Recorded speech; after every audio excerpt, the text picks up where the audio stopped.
KNHS 102.9 Pandaigdigang Boses ng Sambayanan.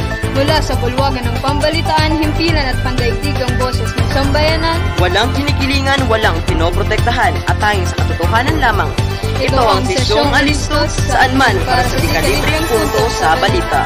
Ito ang KNHS 102.9 Pandaigdigang Boses ng Sambayanan. Magandang araw, Pilipinas! Magandang araw, lungsod ng Alabel. Ngayon ay ika-8 ng Marso, taong 2024. Ako si Ray Arrigo Oracion. At ako naman si Beji Kiulay.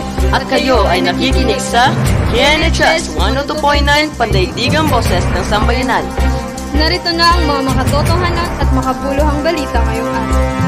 Pilipinas nangunguna sa paggabay ng hayop sa buong Asya. Buong detalye ating alamin. Sa pambansang antas, ang Pilipinas ay nangunguna sa dami ng mga individual na nag-aalaga ng hayop sa buong Asya. Ang bansa ay sumasalamin sa kahalagahan ng pagmamahal at pangangalaga sa mga alagang hayop na nagpapakita ng isang masiglang kultura ng pet ownership. Narito ang pinanghalatang buod ng estado ng pag-aalaga ng hayop sa Pilipinas. Malawakang komunidad ng pet lovers.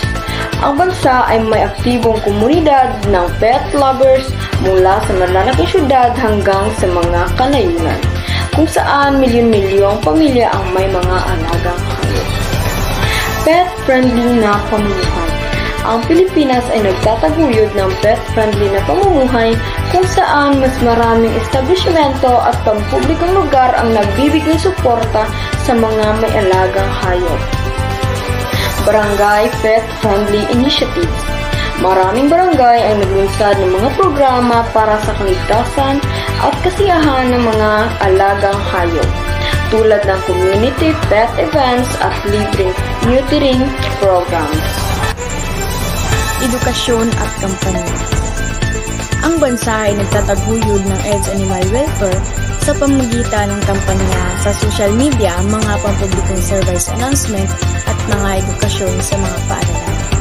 Sa pangkalahatan, ang Pilipinas ay nagtataguyod ng isang responsableng komunidad na mga may-ari ng hayop na may mataas na kamalayan sa pangalaga sa kanilang mga alaga. Ito ay nagbibigay inspirasyon sa ibang mga bansa sa Asya upang itaas ang antas ng pangangalaga sa hayop sa kanilang sariling komunidad. At yan ang ulat, balik sa inyo, Ray and Beji. Maraming salamat.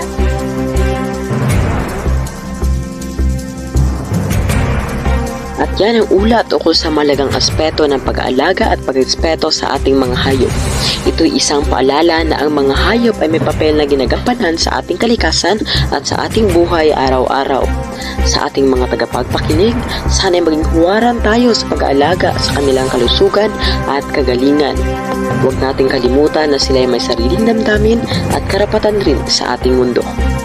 Maraming salamat sa pagpapakinig at sama-sama tayong maging responsabling tagapamahayag at tagapagtaguyod ng kapayapaan at katarungan para sa ating mga hayop.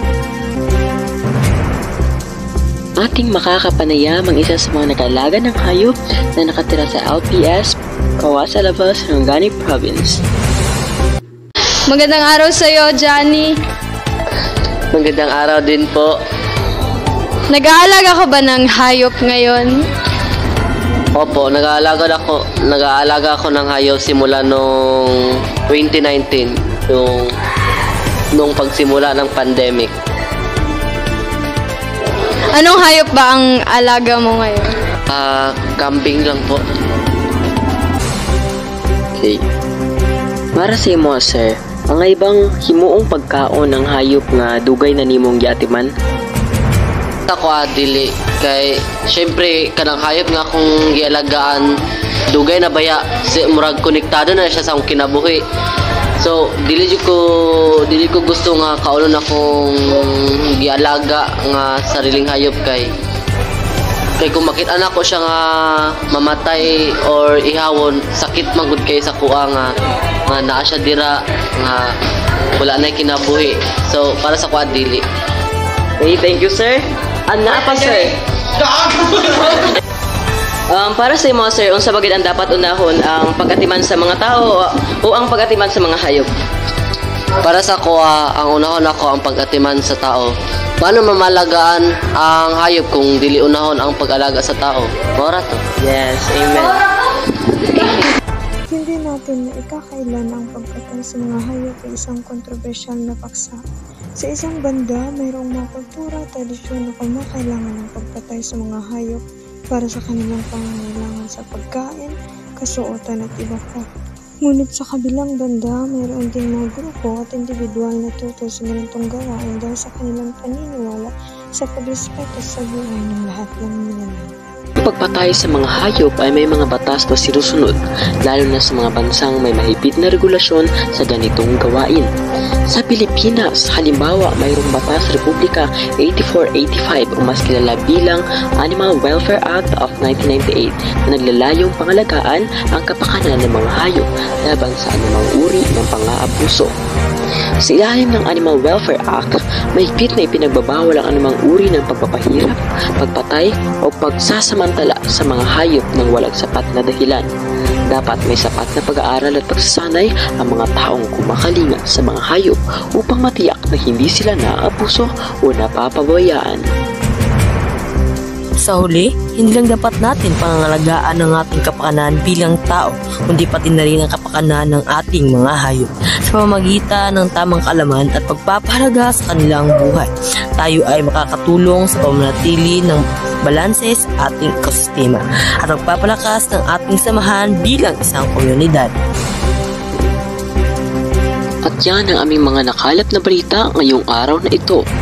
Ako muli si Ray Arrigo Oracion at ang aking kasama, Beji Q. Ulay, na nagpapaalala na mahalin at ingatan ang ating mga hayop hindi lang ngayon, kundi pati sa mga darating pang henerasyon. Hanggang sa susunod na pagkakataon, mag-ingat po tayo at mabuhay ng may pagmamahal sa kalikasan.